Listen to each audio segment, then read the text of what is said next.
Je chanterai, nous voulons lire, le psaume 101. Le psaume 101, verset 1, je chanterai la grâce et la justice. Je jouerai pour toi, ô Seigneur. Verset 2, je prendrai garde à la conduite sans faute.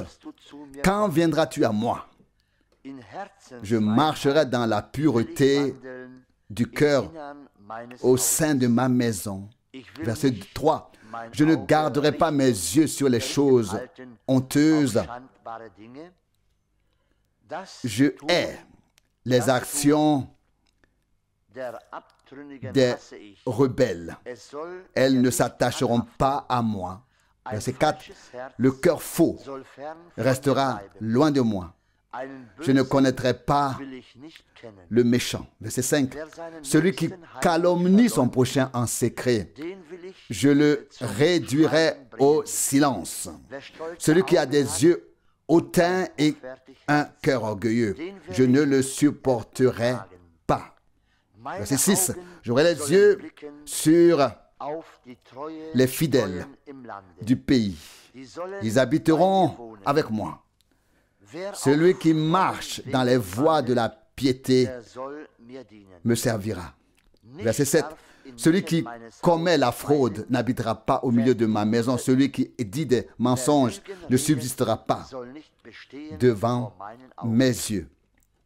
Verset 8. Chaque matin, je détruirai tous les méchants du pays et j'exterminerai de la ville du Seigneur tous ceux qui font le mal. Levons-nous pour prier. Dieu fidèle, nous te remercions du fond de nos cœurs, même pour cette heure de grâce. Et nous sommes de nouveau ici, uniquement pour louer ta grâce, pour chanter ton nom glorieux, pour t'offrir l'honneur et la reconnaissance. Seigneur, nous sommes ton peuple, le troupeau de ta main, tu nous as fait pour la gloire de ton nom. Et nous sommes de nouveau réunis ici ce soir pour être en communion avec toi, ô Seigneur. Fais-nous la grâce, Seigneur, de t'apporter l'honneur et la louange comme il se doit, de chanter la grâce et la justice et de jouer pour toi, notre Dieu, car tu marches au milieu des louanges de ton peuple. Seigneur, aide-nous à être attentifs à la conduite que nous avons, qu'elle ne soit pas erronée. Aide-moi, aide-nous tous, aie pitié de nous, ô Seigneur, et regarde vers le bas ce soir, vers nous, et bénis-nous de la richesse de ta grâce. C'est mon désir profond et ma prière. Seigneur, nous ne savons pas comment aller de l'avant, mais tu es capable de conduire et de guider ton peuple, Seigneur, et c'est pourquoi nous regardons à toi ce soir encore et te donnons à toi seul la gloire, l'honneur, la louange et l'adoration. Continue à faire valoir tes droits, à recevoir ce qui te revient de plein droit au milieu de nous ce soir aussi. Seigneur, tu as fait de grandes choses pour nous ces derniers jours. Tu nous as parlé avec puissance par ta sainte et précieuse parole. Et nous te remercions d'être en mesure de parler aujourd'hui par ton esprit. Que ton honneur, que tout honneur, toute louange, toute gloire et toute adoration soient rendues à ton merveilleux et glorieux nom de Jésus. Amen.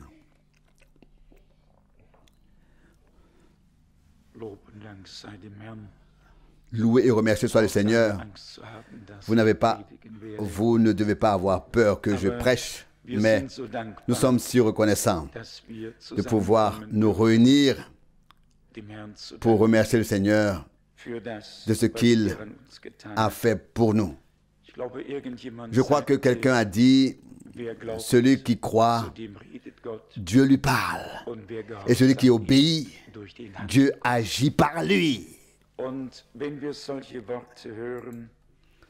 Et lorsque nous entendons des paroles telles que celles qui nous ont été lues, nous nous demandons, si nous ne faisons que croire et ensuite entendre le Seigneur parler, ou si nous sommes prêts à obéir, à faire docilement dans l'obéissance ce qu'il a dit, comme Pierre l'a exprimé autrefois dans Luc 5, verset 5, à ta parole.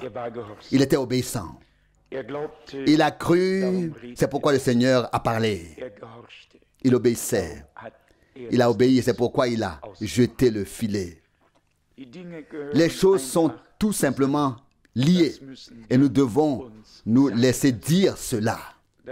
Nous devons prendre cela très au sérieux. Si nous croyons que nous sommes arrivés au dernier jour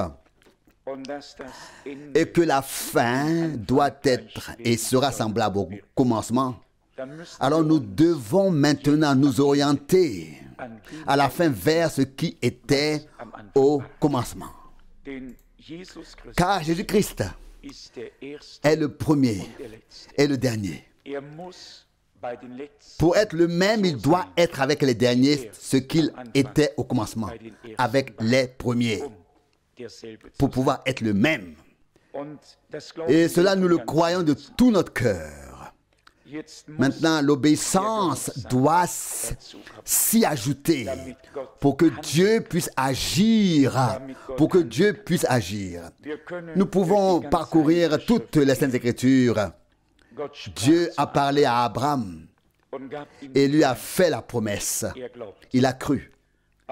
Mais ensuite, Dieu a exigé quelque chose d'Abraham. Et Abraham fit comme le Seigneur, dans le commandement, comme le Seigneur lui avait ordonné de faire. Il fut même prêt à sacrifier son fils unique. C'est-à-dire qu'il avait déjà Ismaël, mais le fils de la promesse. Il devait le sacrifier. Nous voyons ici que la foi et l'obéissance forment un beau couple. Cela va aussi très bien ensemble. Dieu a fait en sorte que, d'une part, nous lui fassions confiance et croyons ce qu'il a dit. Et c'est ainsi qu'il nous parle et que d'autre part, nous reconnaissions que Dieu doit utiliser, veut utiliser des hommes qui sont à sa disposition ici sur terre. Nous l'avons tous lu dans le psaume 101. Comme nous l'avons lu, je chanterai la grâce et la justice. Je jouerai pour toi, ô Seigneur. Verset 2, je prendrai garde à une conduite sans être coupable. Quand viendras-tu à moi? Telle est la question. Quand viendras-tu? Quand te manifesteras-tu? Quand nos yeux verront-ils ce que nos cœurs croient? Ensuite, nous avons entendu la parole. Vous serez mes témoins. Acte 1, verset 8. Nous l'avons souvent souligné. Un témoin doit avoir vu et entendu quelque chose. S'il se contente de dire « Ah, je veux dire, oh, je pense », nous pouvons tout de suite arrêter. Nous devons avoir été présents lorsque quelque chose s'est passé. Nous devons avoir vécu, vu, entendu. Et nous pouvons alors témoigner de ce que nous avons vu et de ce que nous avons entendu. C'est également ce que Jean a exprimé dans son épître. Ce que nos oreilles ont entendu, ce que nos yeux ont vu, ce que nos mains ont touché, de la parole de vie. C'est ce que nous vous annonçons. 1 Jean 1, verset 1, ce n'était pas, cela pourrait être ou peut-être, non, c'était une certitude sur toute la ligne. Ils ont vu le Seigneur, son ministère, ses souffrances, sa mort. Ils l'ont vu après la résurrection. Que voulait-il de plus? S'il n'avait pas cru, qui aurait pu croire encore? Si nous avons fait les mêmes expériences avec Dieu, alors nous pouvons nous aussi croire de tout notre cœur. Enfin, ce n'est pas notre problème, c'est ce que je veux dire. Notre problème, c'est l'audace. Mais nous n'avons rien à perdre. Dieu est fidèle à sa parole. S'il dit à Pierre, viens à moi, et qu'il n'y a pas de pont, qu'il n'y a que de l'eau, alors il doit faire en sorte que Pierre puisse marcher sur l'eau. Parce que c'est lui qui lui a dit de venir à lui. Sinon, il n'a même pas besoin de lui dire, viens à moi. Alors il peut tout de suite lui dire, reste là où tu es. Mais parce que le Seigneur avait confiance que cet homme croirait et viendrait à lui sur la parole du Seigneur, il est simplement sorti de la barque et a marché sur l'eau. Nous devons tous apprendre la même chose. Nous avons également entendu cela. Le Seigneur a confirmé sa parole par des signes et des miracles puissants. Il n'a pas seulement fait la promesse, il l'a tenue. Et à l'époque, les disciples ont été surpris sans doute les 70, les 70, quand ils ont dit dans Luc 10, 17, Seigneur, en ton nom même les démons nous sont soumis. Mais le Seigneur avait dit auparavant dans Luc 10, 19, je vous ai donné le pouvoir sur toute la puissance de Satan. Vous marcherez sur des serpents et des scorpions et rien ne pourra vous faire le moindre mal. Rien ne pourra vous nuire. Les disciples ont cru ce que le Seigneur disait. Ils ont obéi. Ils ont fait ce qu'il disait.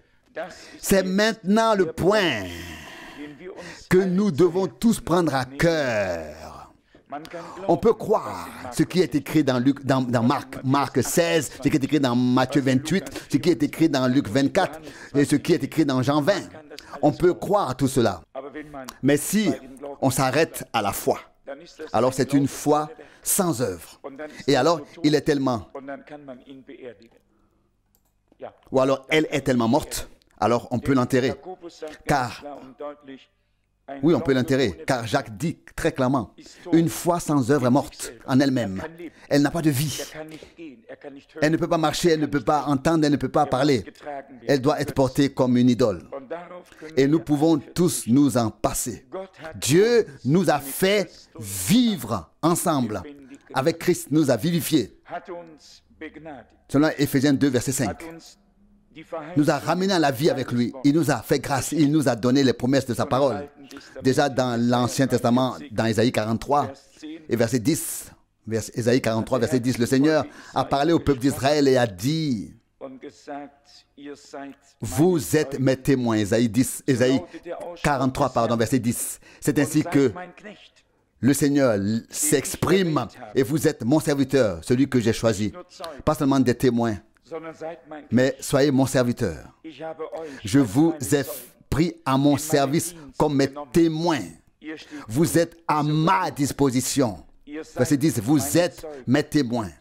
C'est la déclaration du Seigneur. Et vous êtes mon serviteur, celui que j'ai choisi. Nous voulons prendre cela à cœur ce soir. Être des témoins est le premier point. Être des serviteurs, c'est le second. Être disponible en tant que témoin, être à sa disposition, afin que le Seigneur puisse nous utiliser dans son service et pour son service. Au verset 10, afin que vous veniez à la connaissance, que vous me croyez, que vous compreniez que c'est moi. Avant moi, il n'a pas été créé de Dieu. Et après moi, il n'y en aura pas. Verset 11, moi seul suis le Seigneur et hors de moi, il n'y a pas de sauveur. Verset 12, j'ai donné les annonces et aussi le salut.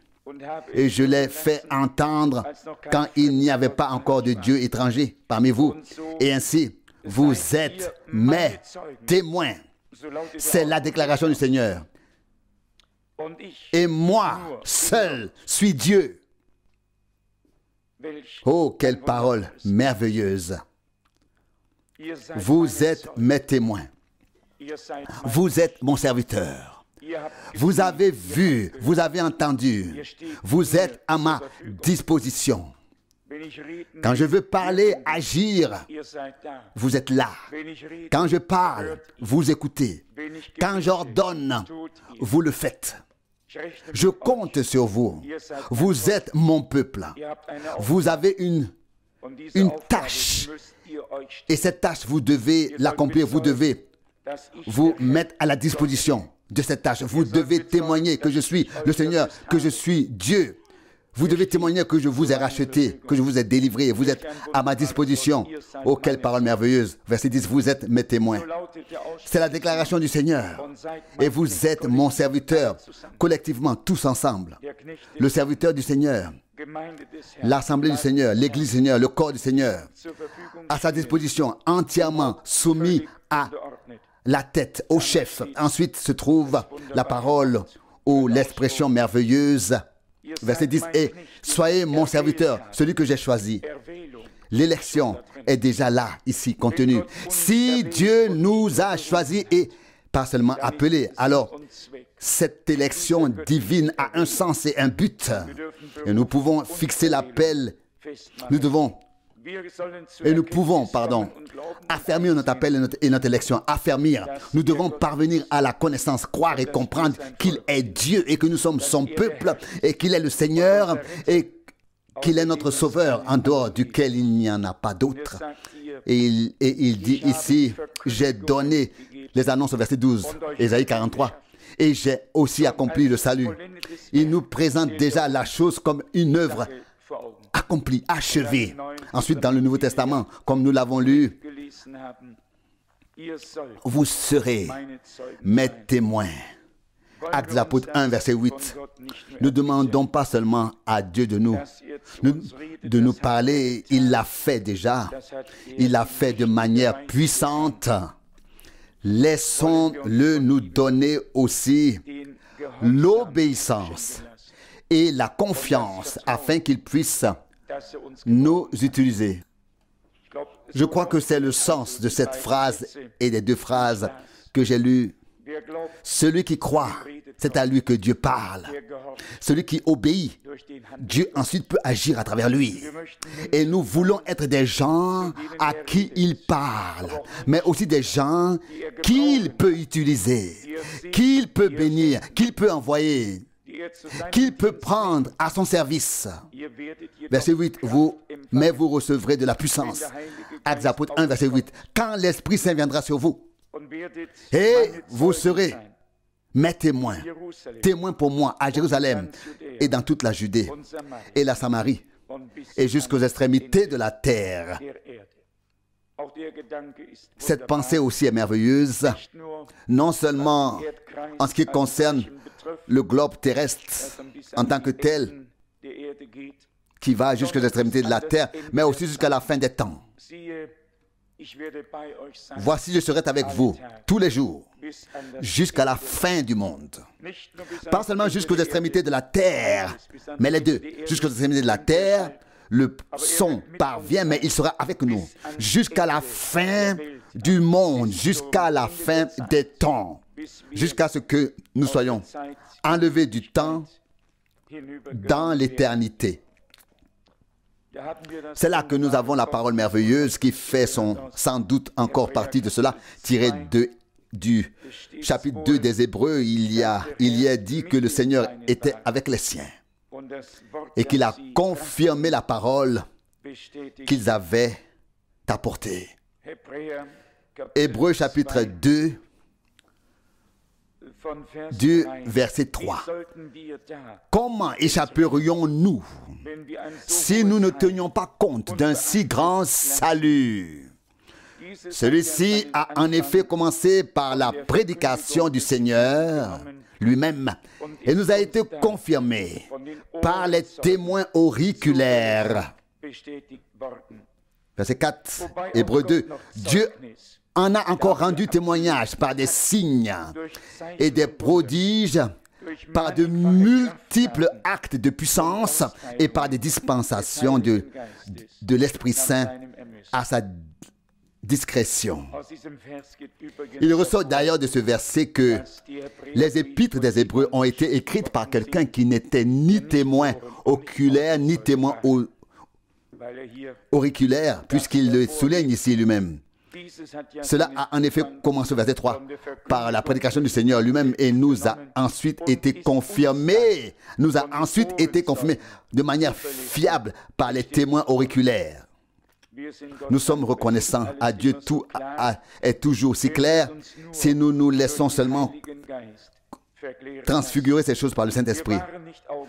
Nous n'avons pas été témoins oculaires, nous n'avons pas été témoins auriculaires, mais la parole et les choses qui se sont passées nous ont été communiquées de manière fiable par des témoins auriculaires et oculaires. Et nous le croyons comme si nous étions présents.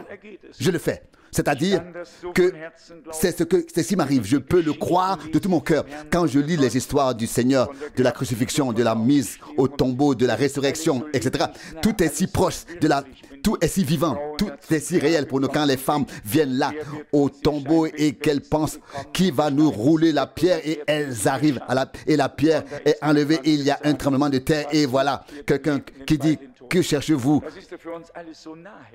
Vous les vivants parmi les morts, que cherchez-vous le vivant parmi les morts? Tout cela est pour nous si proche et si divinement réel. Personne n'a besoin de nous dire deux fois ce qui s'est passé.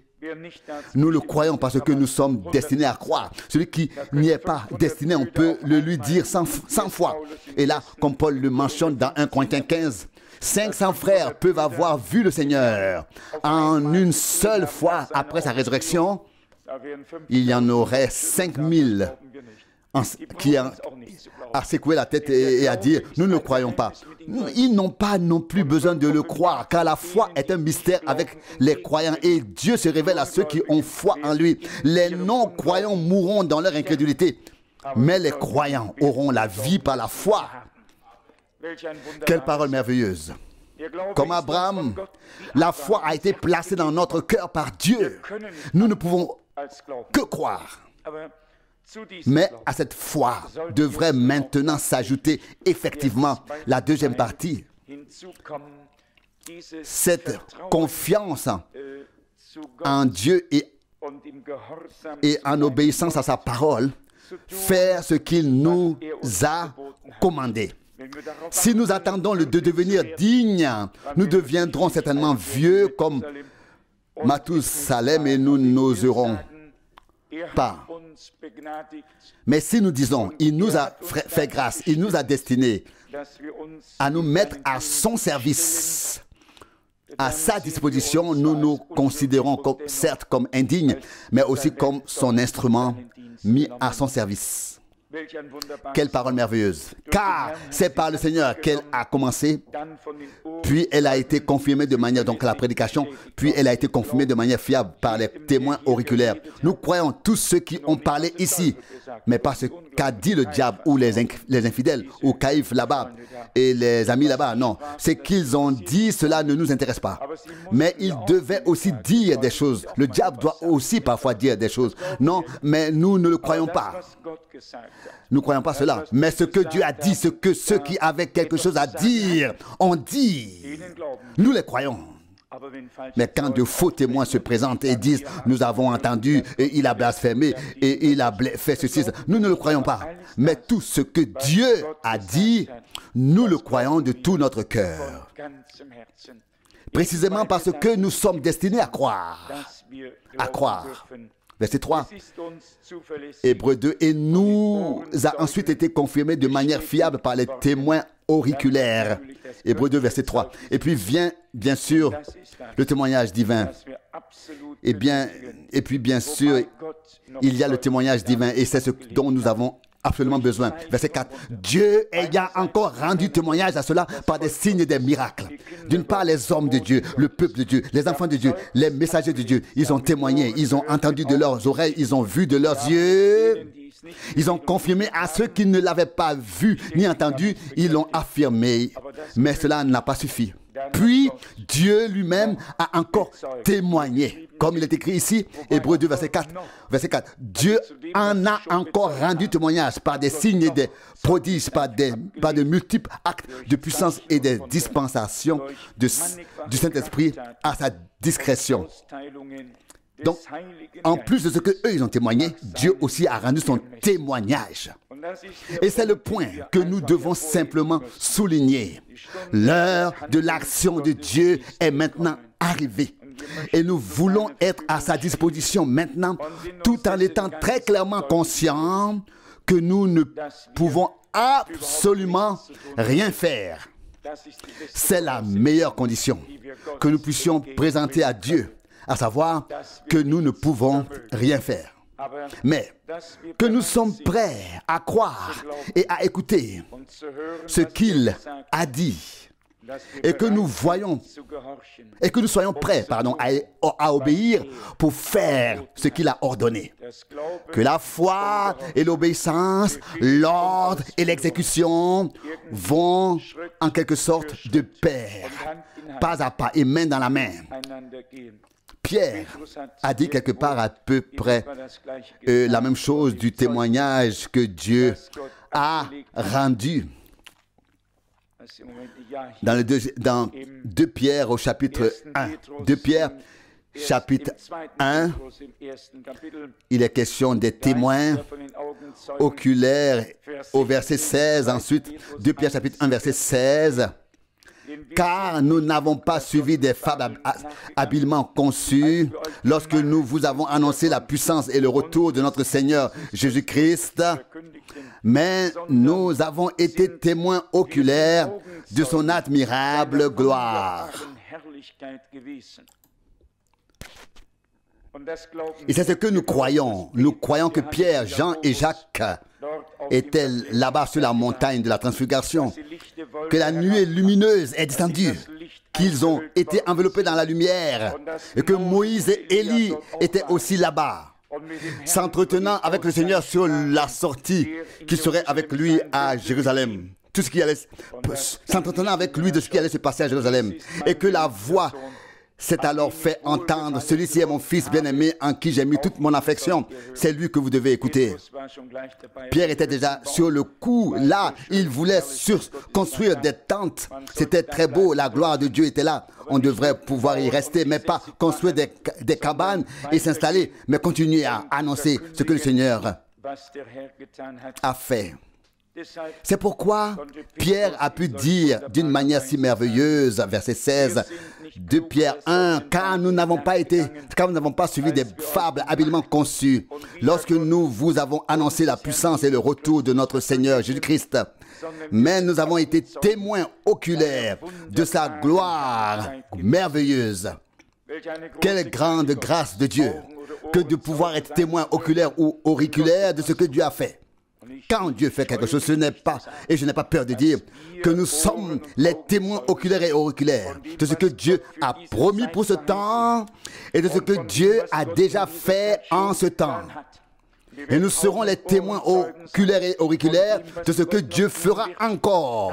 Il ne peut en être autrement. Nous avons ici les paroles de la promesse divine et nous les croyons. Et nous suivrons cette foi et passerons à l'action. Nous verrons Dieu agir lui-même et nous serons impliqués dans cette action de Dieu. Nous serons impliqués dans cette action de Dieu, car ce n'est pas nous qui agissons. Nous sommes à sa disposition, à la disposition de Dieu, et c'est lui qui parle, qui peut le faire parler, qui peut le pousser à agir. Celui qui nous a parlé cela sera celui qui agira en nous et par nous. Il agira à travers nous et alors Christ sera glorifié. Comme il a dit, Père, toi en moi et moi en eux, afin que nous soyons tous un. Comme tu m'as envoyé, moi aussi je les envoie. Celui qui accueille reçoit, celui que j'ai envoyé me reçoit. Et celui qui reçoit, et celui qui me reçoit celui qui m'a envoyé. Oh, quel lien! Dieu en Christ, Christ dans l'Église, la boucle est bouclée et l'œuvre de Dieu arrive à son achèvement par la grâce. Et certainement, il fera de plus grandes choses encore. Honneur, louange, gloire et adoration à son saint nom. Amen. Père céleste, je te remercie de tout cœur pour les paroles de Dieu que nous avons pu méditer ce soir. Seigneur, elles sont si importantes pour nous. Elles nous interpellent, pénètrent notre âme et suscitent la foi et la confiance. Tu parles à ceux qui ont vu ta gloire, qui ont entendu ta parole, avec qui tu as fait alliance. Vous êtes mes témoins et vous êtes mon serviteur. Alléluia. Je te remercie, ô Dieu fidèle, de t'être révélé de la même manière dans le Nouveau Testament, d'avoir racheté une église, des hommes à qui tu t'es révélé, avec qui tu as parlé, que tu as pu envoyer comme des témoins oculaires et auriculaires. Et tandis qu'ils rendaient témoignage en parole, tu as rendu toi aussi témoignage en acte à la parole qu'ils apportaient par des signes et des prodiges puissants. Fidèle Seigneur, nous n'étions pas là-bas et présents, mais nous le croyons. Nous nous sentons ainsi impliqués en esprit dans toutes ces choses, comme si nous avions tout vu et tout entendu. Alléluia. Oh, quelle grâce d'être témoin, d'avoir part à ce que tu fais. Fidèle Seigneur, nous n'étions même pas là en juin 1933 lorsque tu es descendu dans la lumière et que des gens sont tombés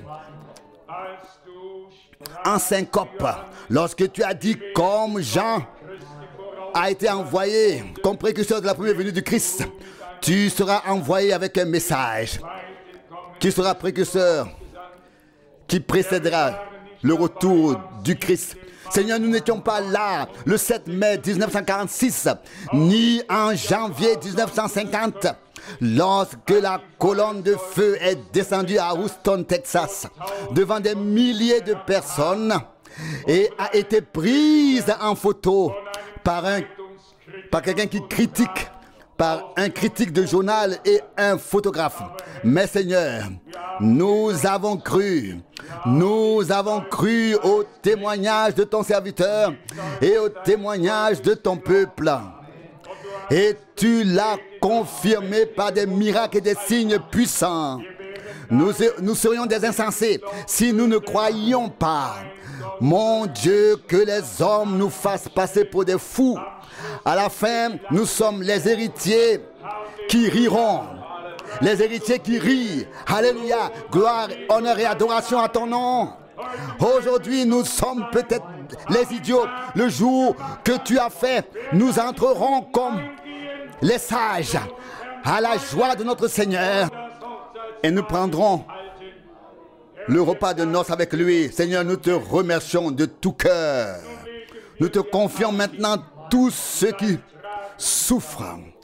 Là où coulent les larmes, là où se trouve la douleur, que tu puisses être proche et présent. Seigneur, nous te prions pour tous ceux qui souffrent, pour tous ceux qui se trouvent au milieu de nous, et où qu'ils soient. Sauveur, viens toi de manière visible, perceptible, audible, tangible parmi ton peuple, que l'obéissance de la foi nous permette d'aller de l'avant dans la foi et d'être à ta disposition. Je te remercie pour tous mes frères et toutes mes sœurs. Sauveur, bénis-nous ensemble de la richesse de ta gloire, de ta grâce. Au nom de Jésus, Amen.